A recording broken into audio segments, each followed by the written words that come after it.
Welcome to God and Man. I'm glad you can join me for today's episode on Just War. Now, I've got my own personal reasons for exploring this topic and wanting to go into it deeper. So I joined the Army Reserves going back nearly 6 years now. Yeah, something like that. It'd actually be even longer, 8. But anyway, in doing so, I asked myself the question as a Christian, is it okay for me to take someone else's life? Like, as a soldier, I'm going to be given a gun and I'm going to have, eventually, the repercussions would be that I'd have to shoot someone else, right? That's why they teach you how to use a gun. But I was like, is this right for me to do as a Christian? And interestingly, I had a mate encourage me as I was getting enlisted, as I was swearing an oath, not to swear on the Bible, but to swear an oath to the monarch, that my allegiance is first and foremost to God and his word, and then I'll swear allegiance to a leader. And that if what they do is not right, I have not sworn allegiance on behalf of my God, but only to a monarch. And I'd be happy to object to not fighting. But that throws in this really interesting question of justice, right? When is it right to kill another person? And so before we get into the topic, and I just want to put a bit of a warning out here that we all have a natural tendency or a bias to a certain point of view on this topic. Either we really hate the idea of any sort of violence at all, and we really lean to being what we'd say is a pacifist, or we're very okay with violence. Like we grew up fighting, we grew up throwing hands, you've worked as a security guard maybe or whatever, and you're very okay with violence, and you jump straight to saying it's fine, and you justify it for basically any reason. And so I want us to realize, and I want people to think, oh, I'm going to sit in two different camps here, and knowing which one you sit in, so that when we come to this topic, knowing what's going to challenge you. Okay, so just war, what is it, right? So I'm going to just define a few of these things as we move forward. So just war, I'm going to say it's the taking of human life that's permissible or justified under particular circumstances. And the pacifist position, I would say this is the taking of human life is never permissible and therefore always an evil act. And the last thing I want to define for us is violence. It sounds like a very heavy term, but when I say it, what I'm thinking of is the use of either lethal or non-lethal force against another person. And I think most of the time I'm using it, I'm qualifying it as non-lethal force against someone else. And so you might be thinking, what does this have to do with me, right? What does this have to do with my day-to-day life? And this is the very question I wanted to ask, because for a soldier it seems very obvious. But then my day-to-day life, what does this actually mean for me? What impact does this have on me?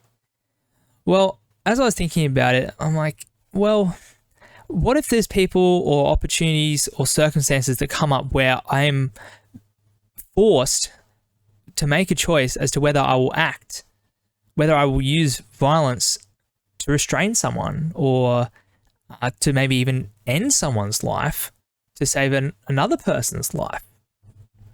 Like, that's a very tricky situation. It wouldn't happen often. I really hope it doesn't happen often, but you could find yourself in that situation. And if you haven't thought about it beforehand, when it comes to the moment, do you really think you're going to make the right choice? So if this isn't a topic you've thought about hard, when it comes to those moments when you don't have, 5, 10, couple days to sit and reflect on what you're going to do, you have 5 seconds to think about what you're going to do. Are you really going to make the right choice if you haven't thought about it? And so that's why I think this is really important for us to think about. We may not be soldiers, some of us might be. Whether we are or aren't, I think we really need to think about this before it comes to the heat of the moment when we need to make a choice, so that in those moments we do make the right choice. Okay, so as we get into this, the very first question we need to ask is actually a philosophical question. And that is, where do you locate the good? what I mean by the good is where you locate the source of all moral rightness and goodness. It even goes beyond that, right? Where you locate beauty and perfection too. Because wherever you locate the good is the location of your moral reasoning. Because you're trying to aim towards the good in whatever moral deliberation you're doing. You're going, this is the good I want to see. So one line of reasoning that's quite popular is consequentialism, and it focuses on outcomes. That it puts the good in the outcomes of our actions. It states that an action is determined as good as opposed to evil based on the outcome of the action. And a popular subset of this is called utilitarianism, which determines good based off the maximizing of happiness for the most people. So, for instance, the utilitarian would ask, when asked, is it permissible to kill? Their response would be, what would the result of you doing so be?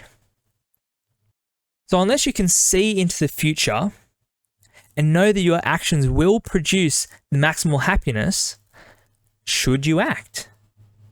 If you don't know what the outcome will be, if you don't know it'll produce the most happiness, should you act? And then also, whose happiness do we put first? The death of one might increase the happiness of another or many. And that would make the killing of a person an ethical obligation almost, if it increases happiness.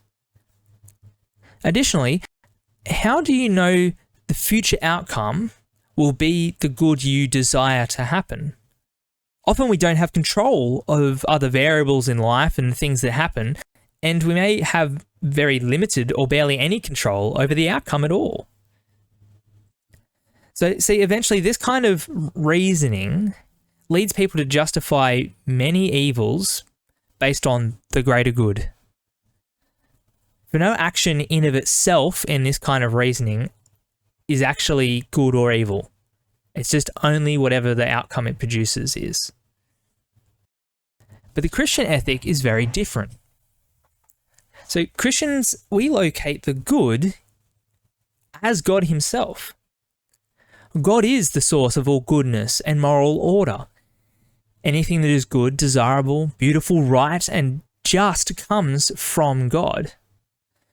So when it comes to the ethical question of is it permissible to kill, the Christian answer comes from and is in relation to God as the source of all moral goodness.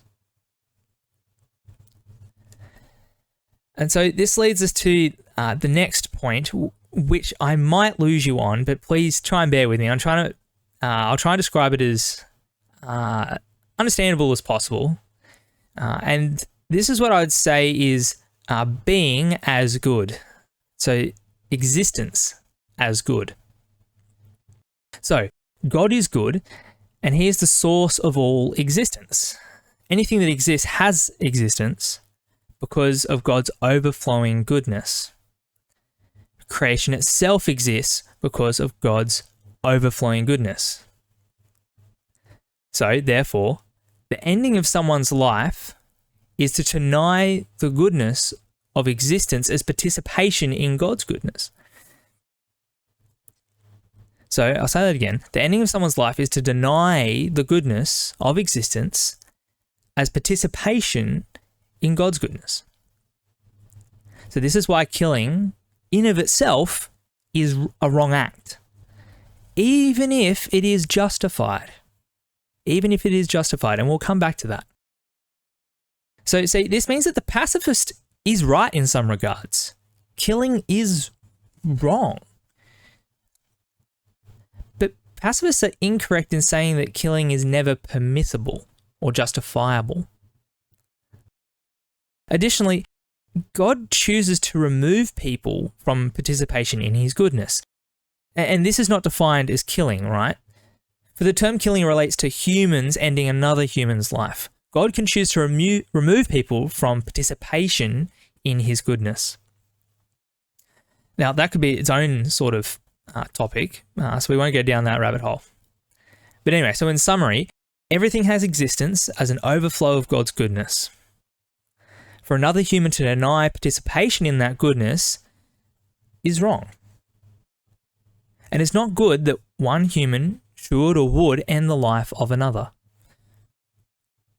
This only happens because of sin. Because the world is broken, distorted, and corrupted by sin, does something like killing exist? The ending of another person's life. But it can be permissible, justifiable. So how can this be? Well, in the Bible, we get a few examples of people killing others and their actions being commended as righteous. So, Ehud, the left-handed assassin who freed Israel from the tyranny of Eglon, the fat king, by driving a hidden dagger deep into his belly. You want to read that story? It's in Judges chapter 3, verses 12 to 30. So that's one example. And he frees Israel, and that was a right act. Abraham, who saves his nephew Lot with 318 trained men, routed foreign kings to save him. And so soon after that, he was blessed by a priest of God. And it says this in verses 19 and 20 of chapter 14 of Genesis. It says, "Blessed be Abram by God Most High, creator of heaven and earth. And praise be to God Most High, who delivered your enemies into your hand." There you go. Abraham, 318 men, goes to war against these kings and saves Lot. Saves one man. And he was justified. God delivered his enemies into his hand. Very interesting. But this one's even more interesting.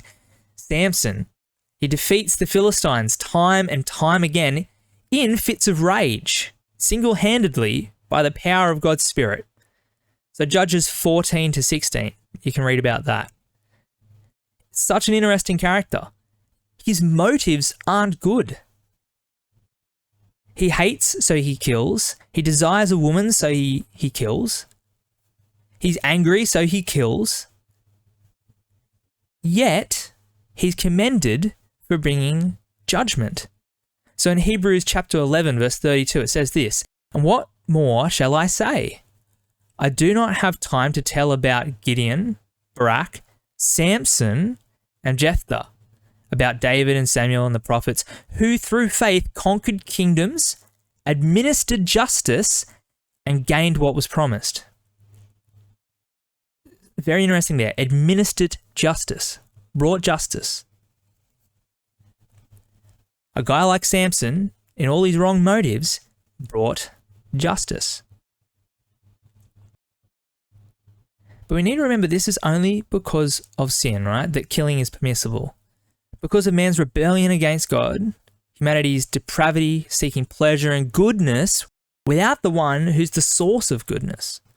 Sin brings death, and sometimes the death which sin brings on itself is the righteous judgment of God through others. Even someone like Samson, despite his improper motives. Now, it's worth saying here that not all instances of someone killing another person is God's judgment on them. Matter of fact, most killing is someone doing it out of envy, rivalry, hatred, with no desire to see justice done at all. But what we see in Samson is that desires don't necessarily mean that justice isn't done.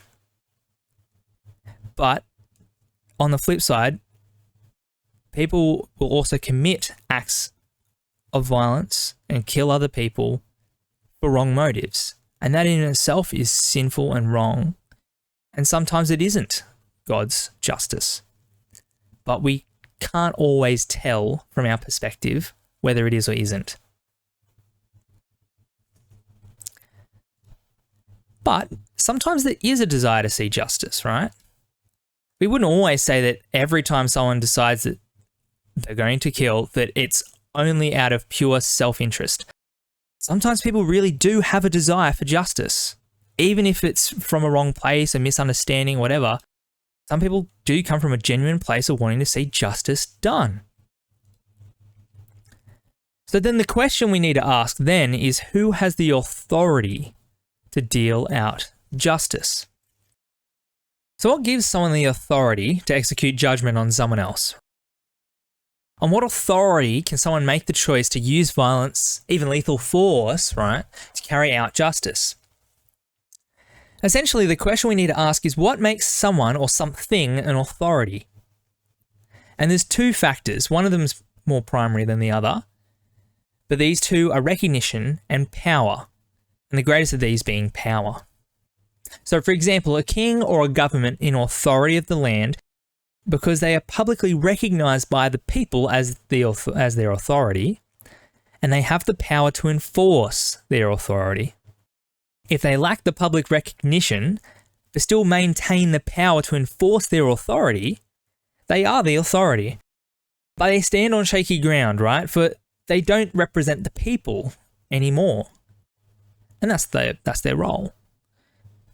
And it could be said that when other entities come along who represent the people and wield the power to contest the current forces, then a sway in authority rests on the horizon. This kind of story has played out throughout history. If a king or government, right, lacks the power to enforce their authority, they aren't an authority. They can make up laws as much as they want, but they can't force people to obey them, and they're not an authority. In the Bible, Jesus is affirmed as the one who has authority over the whole creation because he has ultimate power.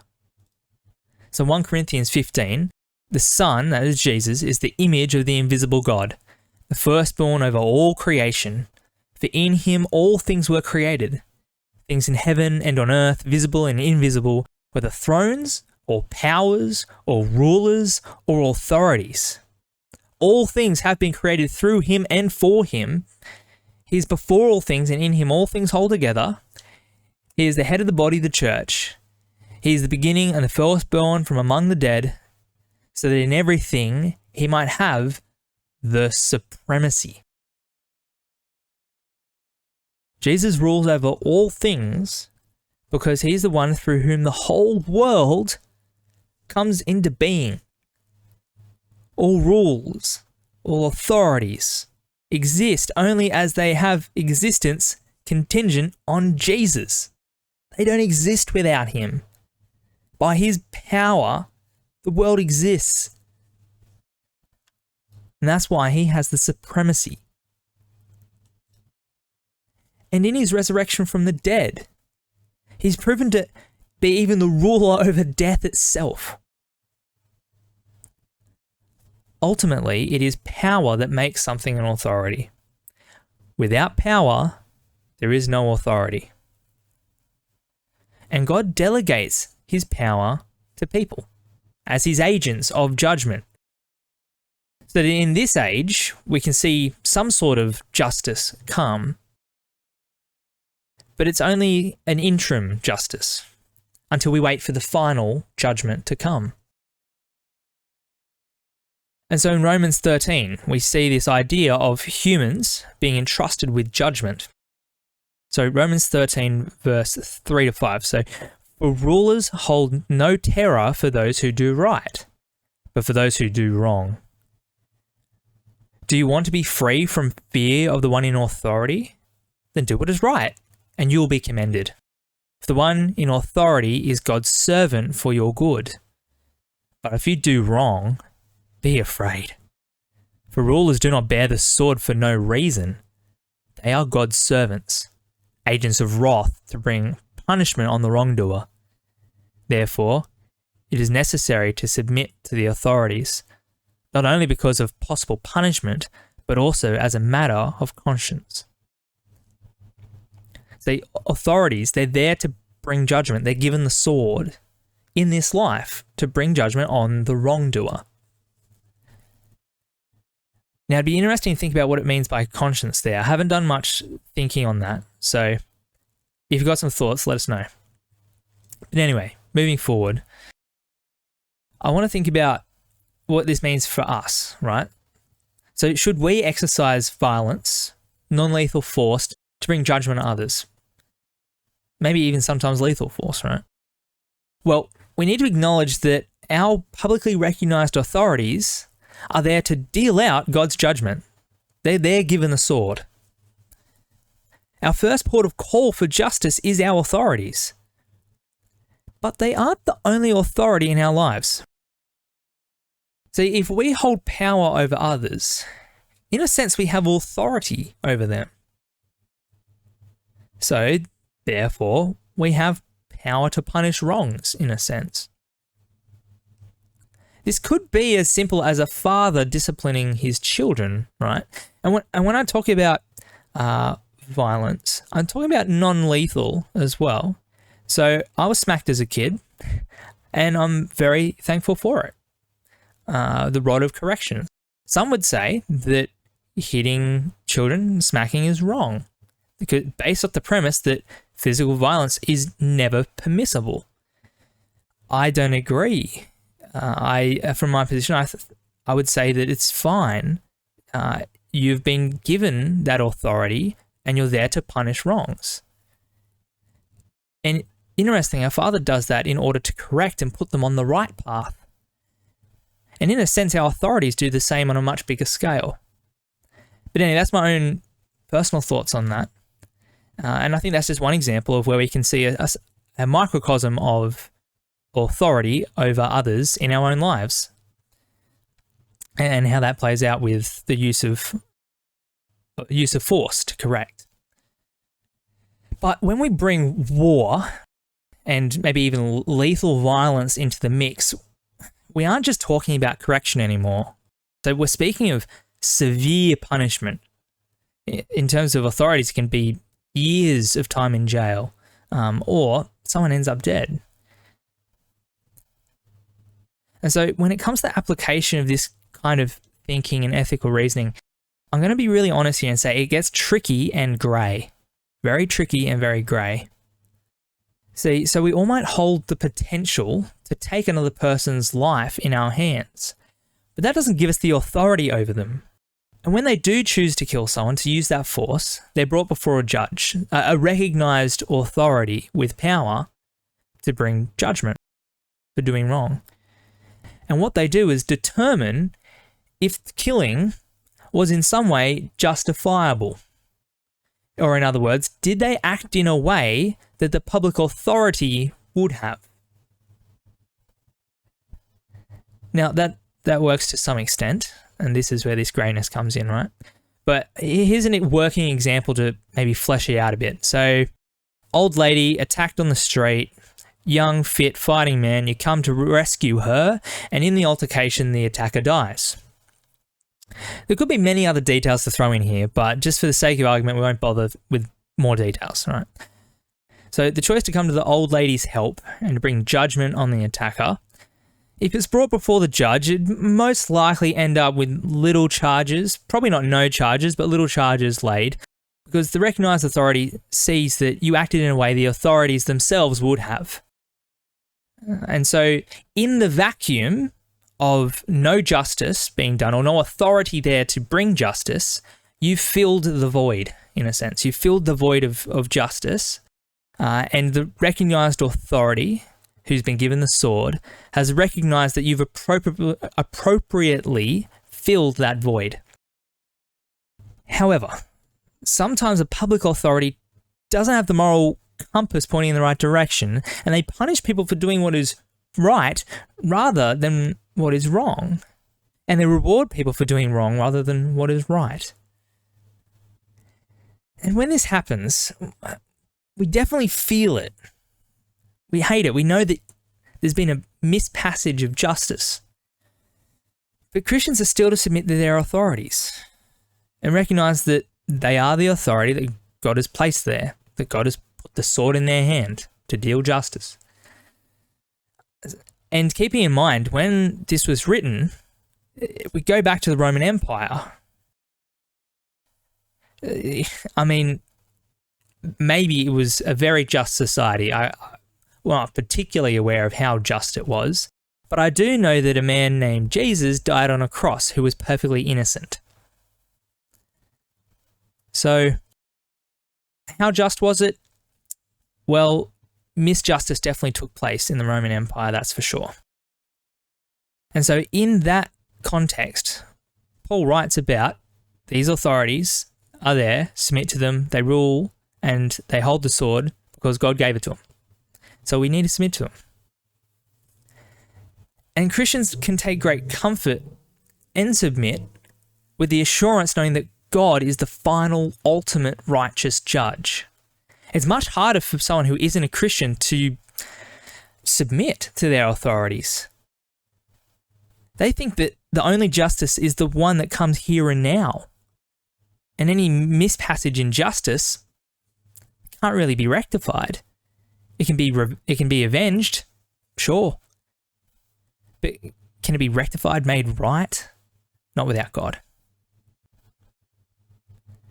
And so my hope is that we'll never really have to genuinely consider these things personally. But a time may come when we are confronted with situations where we must choose to act or not. And whether we choose to act or not are both choices. So choosing to stand by and let evil persist in its evil, even if you could stop it, is a choice. A choice the pacifist likes to ignore. The choice not to act also has consequences. It is a choice. And a choice you are responsible for. See, we're commanded to look out for our neighbour. In the illustration that Jesus uses of the Good Samaritan, all they're doing is walking past someone on the street who is dying. And so the example I use of the old lady being attacked, as you walk by, she is your neighbour. We have a duty to care for our neighbour. And so if it's within your power to do so, we should. To choose not to when you have the power to do it is a choice.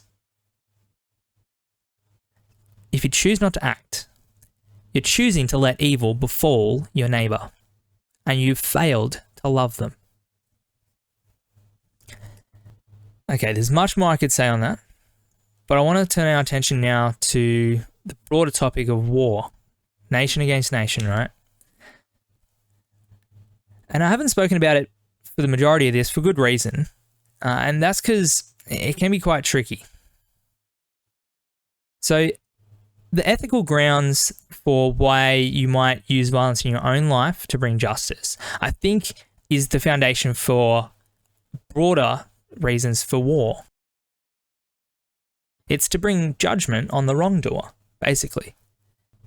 And so this doesn't mean that every war that's ever fought is God's righteous judgment. We can't say that, right? Far from it. Wars are fought for many sinful reasons. But we should also remember the story of Samson, right? He had ill motives, yet God's judgment and justice came.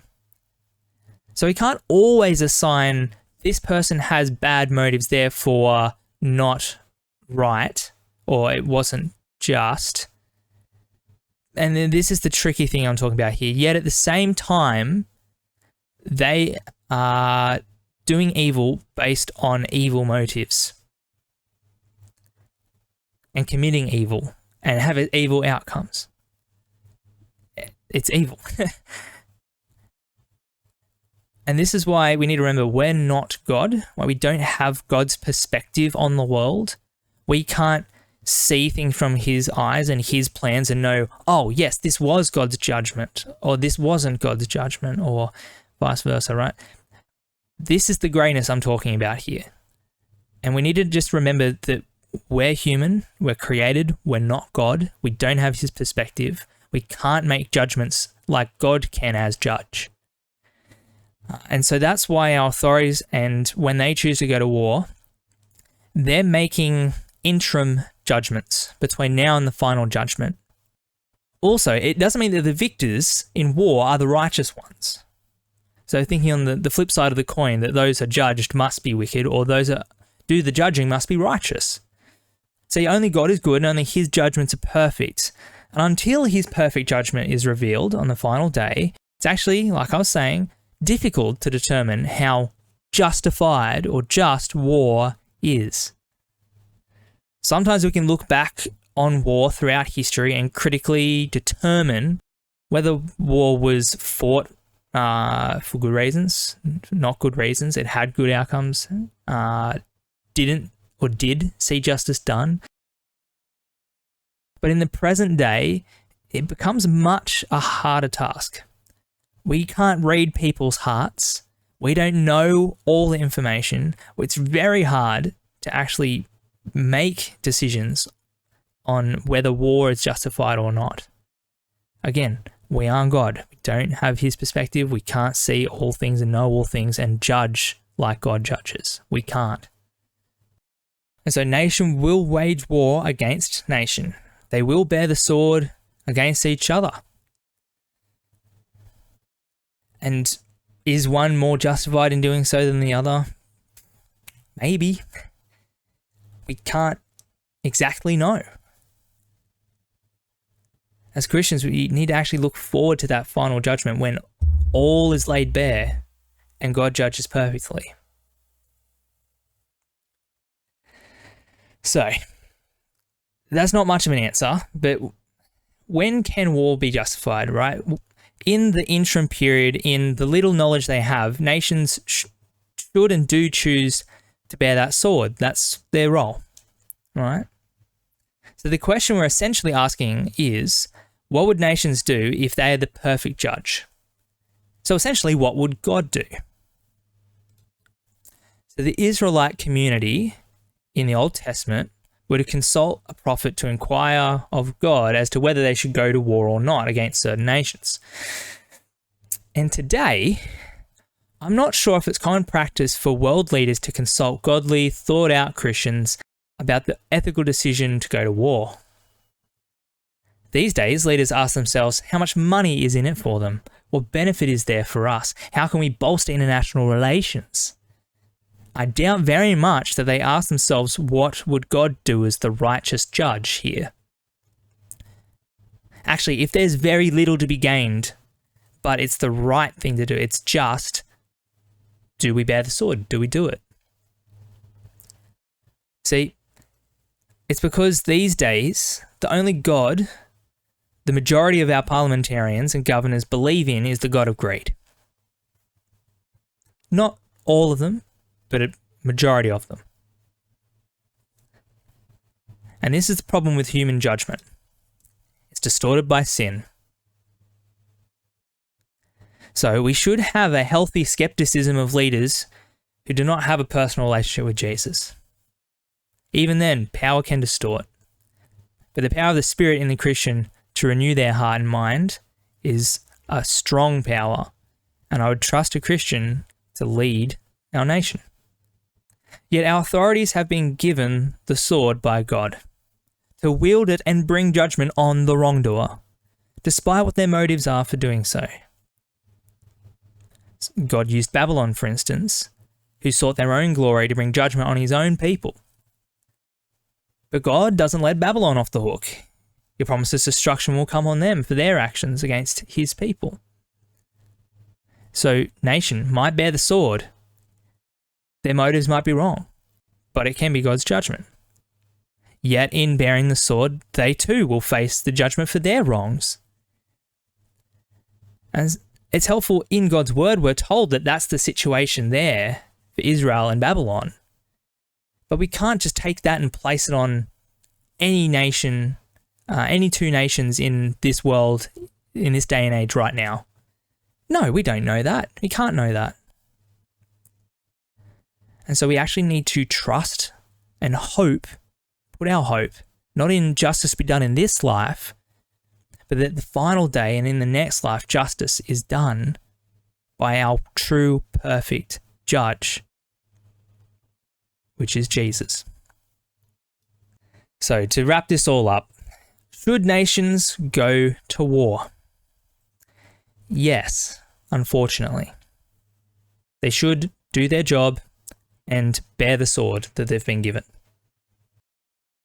But world leaders should be ready on the day of judgment to face their Creator, who will weigh their actions on divine scales which cannot be bought with money, but only by the blood of Jesus.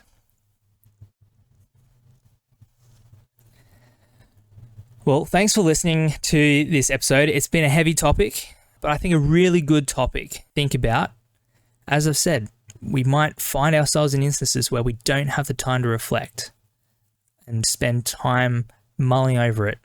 We'll just be in an instant, we'll need to know, what am I going to do? And so I think it's been really good to spend that time. So thanks for listening, and I hope you can join me on the next episode of God and Man.